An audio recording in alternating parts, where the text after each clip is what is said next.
So we join Julie First and Adrian Moorhouse in the Cat's Whiskers studio.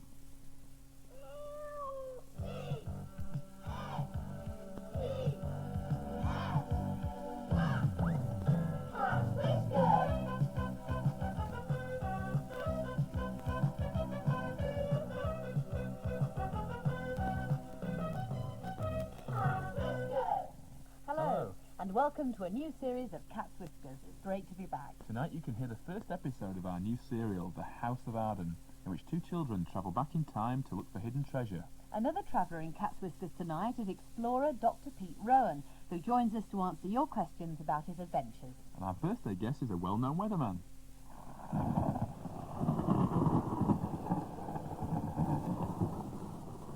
I hope he can forecast better weather than we've got here in the Cat's Whiskers studio. It's raining cats and dogs. But now, our whodunit.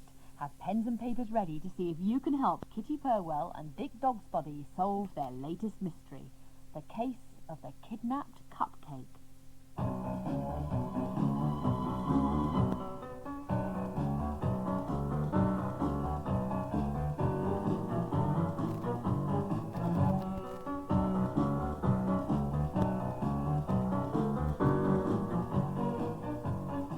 The name is Purrwell, Kitty Purrwell, private eye, ace detective and super sleuth for the city of Spamchester.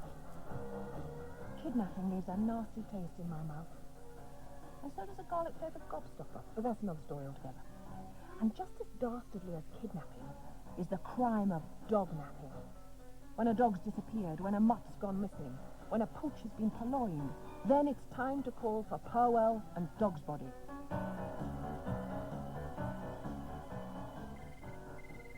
Get that, would you, Dogsbody, old chap? Rightio, KP. Kitty Purrwell, Detective Agency. Dick Dogsbody speaking. Can I be of any assistance? My name is Dolores Devine. What? Dolores Devine, the famous film star? Wow! I've seen all your films, Miss Devine. Cool. I think you're really smashing. Yes, I know all that, but I need help. Something absolutely terrible has happened. My darling little doggie's been stolen. Ah, rough. Rough. Oh, I'm sorry, Mr. Dogsbody. It's just that the dear little doggie means the world to me. Oh, don't you fret, Miss Devine. We'll find your dog for you. Oh, thank you. I'm staying at the Spamchester Splendide Hotel. Penthouse suite. Please, come quickly. Leave it to us, Miss Devine. We'll be with you in 2 shakes of a corgi's tail. Well, KP, looks like we're in business again. Right here, old man. Bicycle clips on. You can tell me all about this fascinating little doggy tale on the way.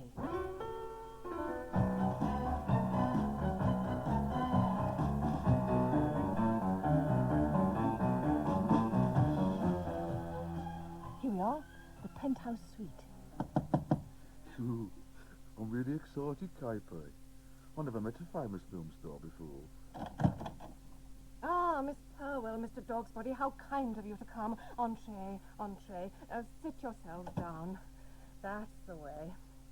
Can I get either of you a drink? Not for me, thanks. Ah, well, I wouldn't say no to a cup of cocoa if there's one going. No time for that, Dogsbody. Pencil, pad, get scribbling. Oh, yeah, right. Now, Mr. Devine, tell us a bit more about your lost dog. Oh, my darling little cupcake. Well, that's her name, you see. Well, one minute she was frisking about on the carpet with her little plastic bone, and the next minute she was gone. I searched high and low, but no joy. Nothing. And then, just after I phoned you, this note was slipped under the door. Aha. Read that, could you, Dogsbody? Rightio, KP. If you want to see your precious dog again, then just do as I say. Put £5,000 into an envelope, walk out of the hotel and turn left. Go along the pavement for 700 yards, then drop the money into the rubbish bin. Keep walking and don't look back. Well, what do you make of that, old man? Well, it's handwritten.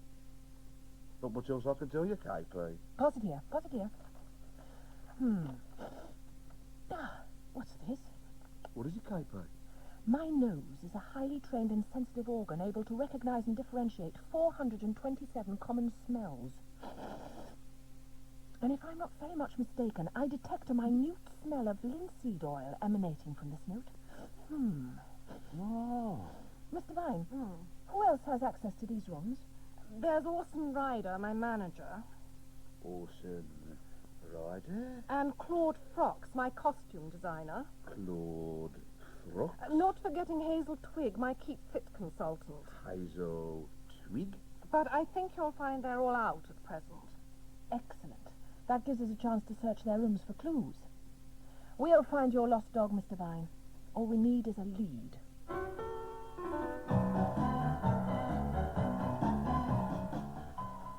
Well, I searched Mr. Ryder's and Mr. Fox's room, but nothing there, I'm afraid.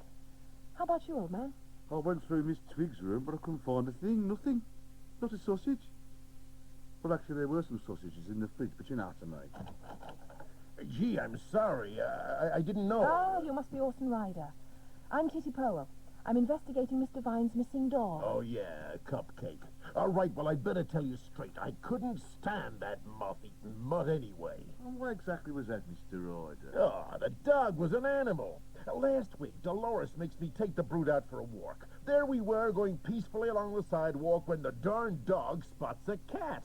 Chases it up an alleyway, and the next minute, kapow! There's trash and garbage flying everywhere. Sheesh! And that's not all. That horrendous hound has just cost me a fortune. I'd get Dolores a part in a big Hollywood movie, $1 million contract, but she refuses to go to Hollywood because Cupcake doesn't like flying. So the whole deal's called off. Don't talk to me about that dratted dog. I hate that dog. I hate that horrible dog. I hate it. I do. Nasty, vicious little so-and-so. Mr. Frocks, calm down. What's that poor little lost doggy ever done to you? I will show you what that monster's done. Come.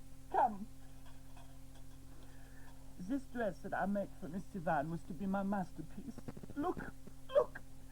10,000 sequins, every one lovingly sewn by hand. So what happens? That horrible creature creeps in here and rips the whole thing to shreds. Well, I, Claude Frocks, have had enough. I pack my bags and return to Paris, where I'm treated with a bit of respect. Yes, I can see you're very cut up about it, Mr. Frocks. If you'd just be kind enough to write your forwarding address in my assistant's notepad, I'd be very grateful. Oh, oui, give it here, monsieur. There. Now I'm off. Claude Frocks, 37 Le Rue de Nois, Paris. Here, look, Kitty. Funny way he writes the number 7. Look, with a line across the figure. That's the Continental 7, old chap. Ooh, There's one more person to interview, and if I'm not mistaken, that's Miss Hazel Twig. 2, 3, 4, hop! 2, 3, 4. Ah, Miss Twig. 2, Sorry to disturb you in the middle of your exercises. Hop and down and hop and Miss down Twig, and... please. Sorry. Now, what is it you wanted to see me about exactly? It's about Mr. Vine's missing dog. I suppose you're going to tell us you hated it as well. Everyone else seems to. Not at all. Love dogs, actually. Love all animals, come to that. That's why I'm a vegetarian. Couldn't bear to eat an animal, just not on. Miss Twig, what were you doing earlier this morning? Day off today. Playing cricket later for the Spamchester Ladies 11. Had to sort out my kit. Get the old shoes whitened, oil my bat, all that sort of thing. Oh, I'll knock 'em for 6 this afternoon. You see if I don't. Well, thank you, Miss Twig. You've been most helpful. What now, KP? We don't seem to be making much progress. On the contrary, my dear Dogsbody, this one's already in the bag. Yeah, the doggy bag. You're brilliant, you are, KP. Really, really, really, really brilliant. So, who did steal Dolores Devine's little dog Cupcake, and who wrote the ransom note demanding £5,000? Was it Orson Ryder? He didn't like the dog. Or Claude Frocks? He hated it. Or maybe it was Hazel Twig, the Keep Fit freak. 2 clues point the finger of guilt towards one person, and 2 further clues eliminate the innocent parties.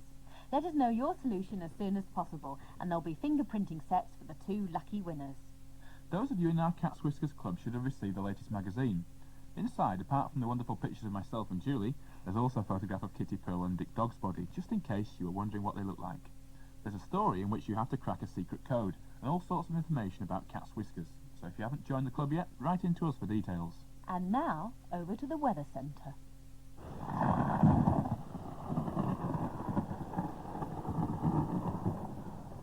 Our first birthday guest in the new series is that well-known weatherman, Michael Fish. Welcome to Cats Whiskers. Thank you very much. Do your friends and relations always check with you before they book their holidays?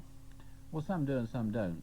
I can never give them a forecast, you see, because they always want to know weeks or months in advance. But what they sometimes come and ask me is what it should be like on average, because obviously you don't want to go and book to go to a place where it's the height of the rainy season or something like that. So that's the odd piece of advice I can give, but never a forecast. Incidentally, it's just occurred to me how appropriate your programme is, Cat's Whiskers, because there is an old wives' tale about the cat's whiskers, because you can actually use them to tell the weather. Yeah. Because I can imagine your house sort of strewn with seaweed and things. No, it's strewn with cats, actually. I use the cat's whiskers in order to try and tell the weather. Oh, seaweed's all right, too, yes. Can you? And what about things like the thing about the sunset? Red sky at night, shepherd's delight, and red sky in the morning, shepherd's warning, I think it is. Yes, there's a little bit of truth in it, but a lot of these old wives' tales were written hundreds of years ago, before people really had a major understanding of the weather, and most of them, to use an in-house pun, don't hold any water these days. How far can you forecast then? Ahead? We can forecast with some degree of confidence up to about 10 days ahead. I wouldn't pretend they're accurate that far ahead, but for really fairly good forecasts, say 5 days. And what And as a about in the general guide. mornings? Can you sort of decide whether to take the umbrella and raincoat with you? Oh yes, I have a raincoat and an umbrella with me all the time. I'm not going to get caught out, am I? What about your day, your working day at BBC Television Centre where we're talking today? Does it just start and finish with you going on television and reading the forecast? Well, no, there are all sorts of days, you see. We work for the Meteorological Office, which is part of the Ministry of Defence, and the weather never finishes, so we are on duty, or we have to cover the whole 24-hour period. Now, for instance, here at the Television Centre, we often start at sort of 6:30 in the morning, 7 o'clock, something like that, and don't finish until 10 or 11 o'clock in the evening, so it can be a pretty long day. But you actually have to find the weather out yourself. I mean, do you have to go and sit on the roof and hold your finger in the air or something and Well, see yes. where the wind's blowing, you know? Yes, they've had me doing that once, holding a lightning conductor in the middle of a thunderstorm. Apart from producing the basic forecast, we do everything else ourselves, camera work. Yes, because it's all very technical It's now. all a You very don't one-man stick the go. little clouds Oh, on no, anymore, no, do you? it takes 2 or 3 hours to prepare a broadcast before we actually go on air. We don't just pop up for about a couple of minutes and then go home. You know, it's a long working day. Going back to your childhood, were you always interested in the weather? Yes, I've always been interested in the weather since 9, 10, something like that. I didn't want to be an engine driver or whatever was fashionable then. I just was interested in weather, meteorology, and wanted to join the Met Office. Becoming a weatherman, as such, in inverted commas, was just one of these happy accidents that I never even dreamt of. We're talking about birthdays and your age, which you've very cleverly not given away as I yet. give it in Celsius. Yes. 6. 6 in Celsius. I'm You 6. see if you can work that out. Your birthday's on Thursday, 27th. What are you That's going right. to do? And do you need good weather for it? Well, I made a rule when I started work that I would never ever work on my birthday, and I shall most certainly keep to that this year. But have you any plans? Are you going to go out, do something? No plans really. I just hope to sort of take life easy, put my feet up, eat, drink and be merry. We always ask our birthday guests to pick a piece of music. Michael, what would you like? Well, nothing else but a very lovely record about a very lovely person by Rachel and Nikki, I think it was, called I Wish He Was Like Michael Fish.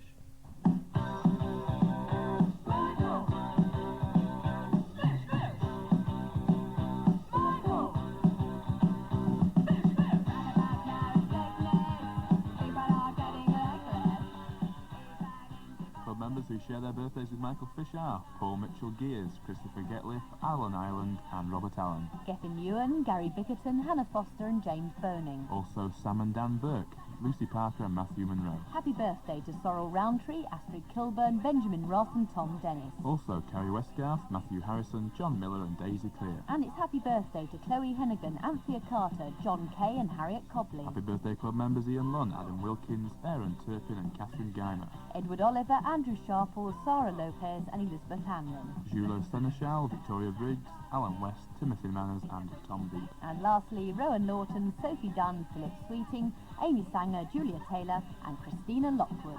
Happy birthday to everyone celebrating this week.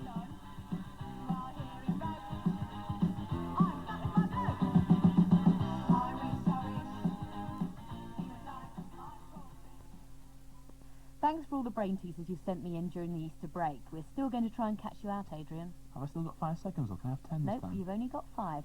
And here is the first one. Jack Harris is on the phone now from County Cork.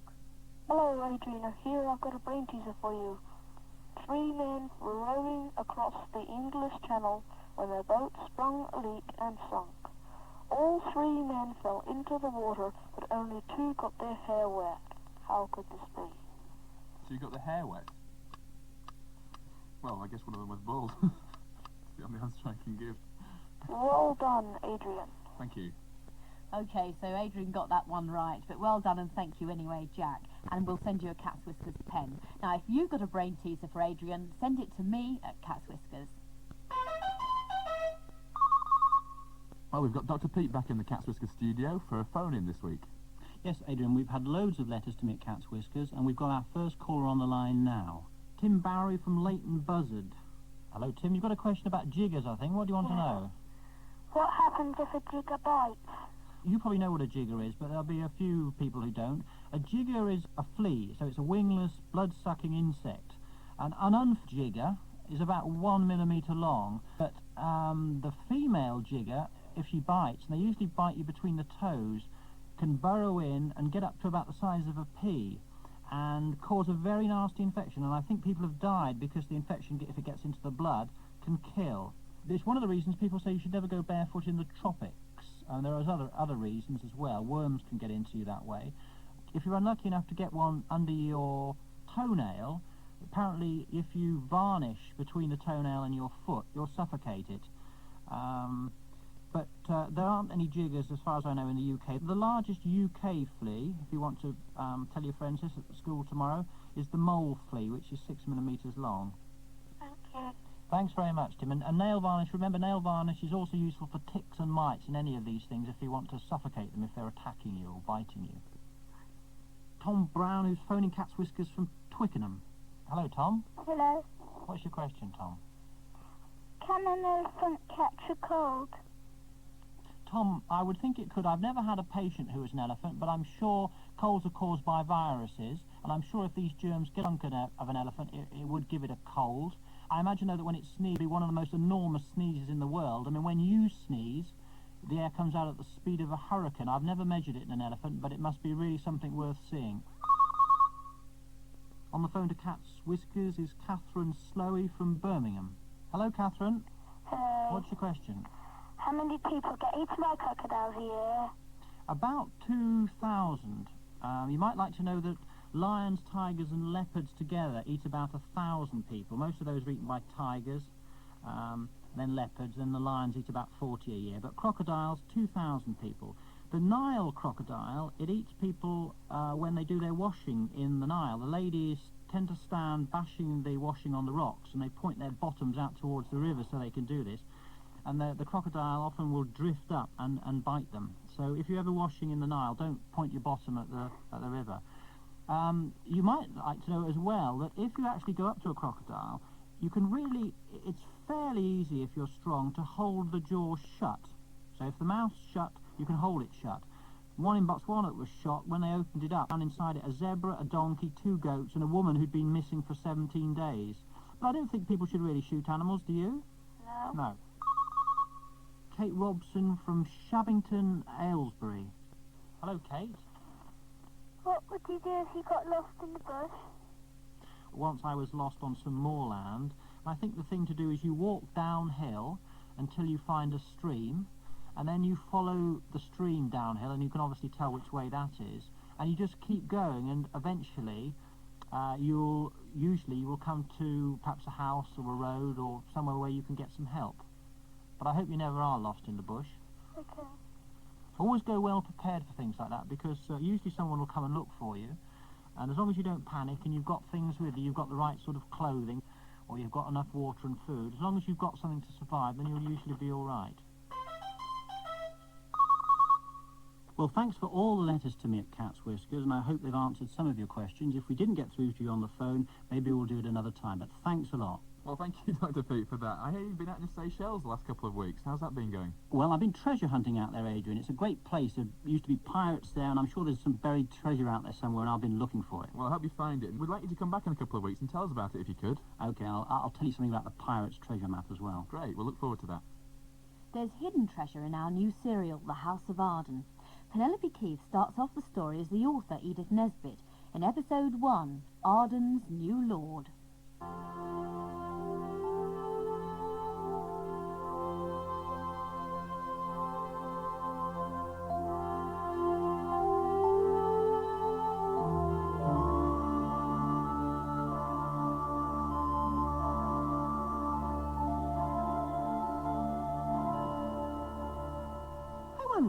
Do you ever dream that one day your ship might come in? Of suddenly having £100 or even £1,000 to spend just as you like? Edred and Elfrida Arden, who lived with their Aunt Edith in Cliff House overlooking the sea in a windswept holiday town, often dreamed that one day their ship might come in. Once the Arden, the great family of Arden Castle, but, sadly, their fortune had been lost way back in Oliver Cromwell's time, and by now the few remaining Ardens were really quite poor. The children's mother had died several years ago, and in the hopes of making their own fortune, their father and Uncle Jim had gone off to South America. 2 years ago, the dreadful news had come that they'd been killed by a band of brigands. Now, all that was left was Cliff House, and no money to live on. Aunt Edith, though, decided they would make money by taking in lodgers. Their only other distant relative was old Lord Arden, who was last heard of living alone in an old house by the ruined walls of Arden Castle, some miles away.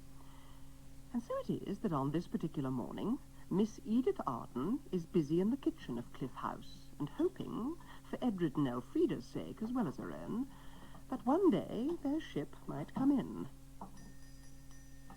And that, as it happens, is the postman, bringing 3 letters. One, of course, is only the plumber's bill, and the other, a letter from a clergyman asking half-price lodgings. But the third is the letter, and, as such, really the beginning of this story. Oh, my word. Is it bad news, Auntie Edith? No, Edred. Just the opposite. What do you mean? What is it? I think just maybe our ship's come in. I must go to London first thing tomorrow and see about it. Oh, you will be back in time for my birthday, won't you, Auntie Edith? Of course. I'll be home by tomorrow evening. It isn't your birthday until the day after, and I'll bring you back a present from London. Next morning, when they'd waved Aunt Edith off on the 8:30 train to London, Edred and his sister set off on a journey of their own. Aunt Edith had given them permission to picnic on the Downs, but there was somewhere else they'd been wanting to go for a long time. We ought to have asked if we could go today. I'm not sure we should without permission. But Auntie Edith has never said not to go there, has she? No, that's right. I don't suppose she'd mind. And after all, it is our castle. It's not really. Well, in a way. It's where all our ancestors lived back in the olden days. We could go by train. And so, without further argument, they set off. And it was from the train they got their very first sight of Arden Castle, ruined but still splendid. After the train ride, the two struggled up the steep cliff path and then stood looking up at its walls. These walls, they must be at least 60 feet high, Elf. Yes, but I can't see any way in. There doesn't seem to be a gate. No. Look, there's an old man going across the field. Let's ask him. All right. Oh, come on, Elf, hurry up.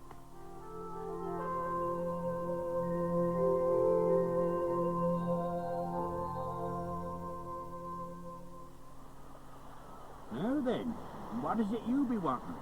We want to know about the castle. Can we get in and look at it? Well, I do have the keys, but... I don't suppose anyone lives there anymore. No, Old Lord Arden died a fortnight ago. Place is shut up till they can trace an heir to the castle. And who knows, eh?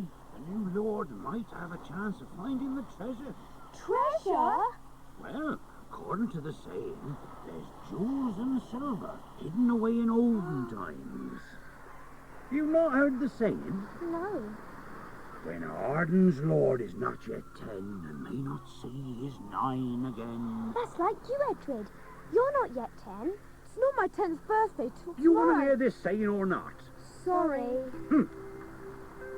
When Arden's lord is not yet 10 and may not see his 9 again, let Arden stand as Arden may on Arden Knoll at close of day.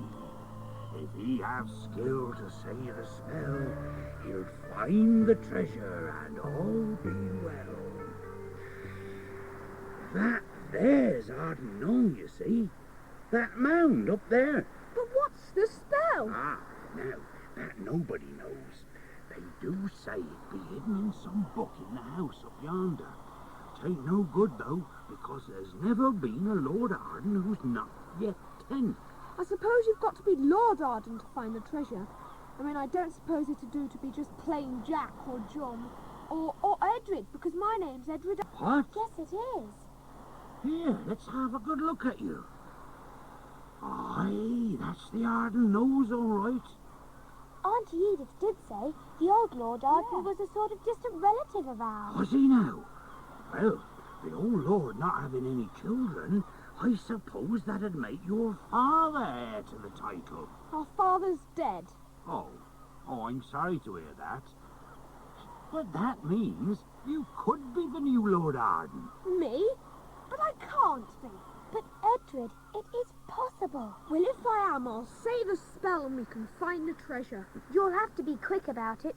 You'll be 10 tomorrow. Well, I expect you and your sister would like to go and explore the castle. You can bring the keys back to me when you've done. Oh, thank you. That one's house. But where is the house? Oh, you'll find it all right. And who knows, you might even come across the spell as well. Stranger things have happened in that old place.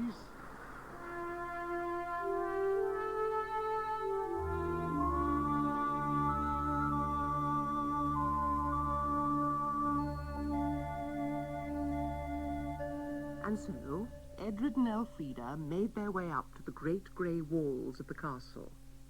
Turning a corner, they saw that there were 4 wooden doors set into the ancient stone, and so they tried all the keys and all the doors. One led to a loft where apples was, another to a cellar, and the third opened into a tower that they used as a pigeon loft. It was the very last door they tried that led into a long garden at the end of which stood a narrow house. The blinds were drawn.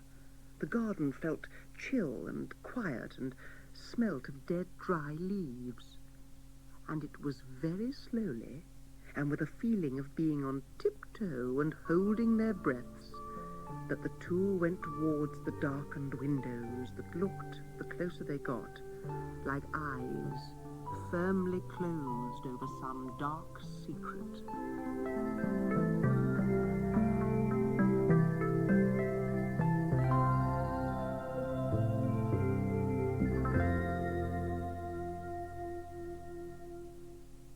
I wonder what secret Edred and Elfrida will find in the castle.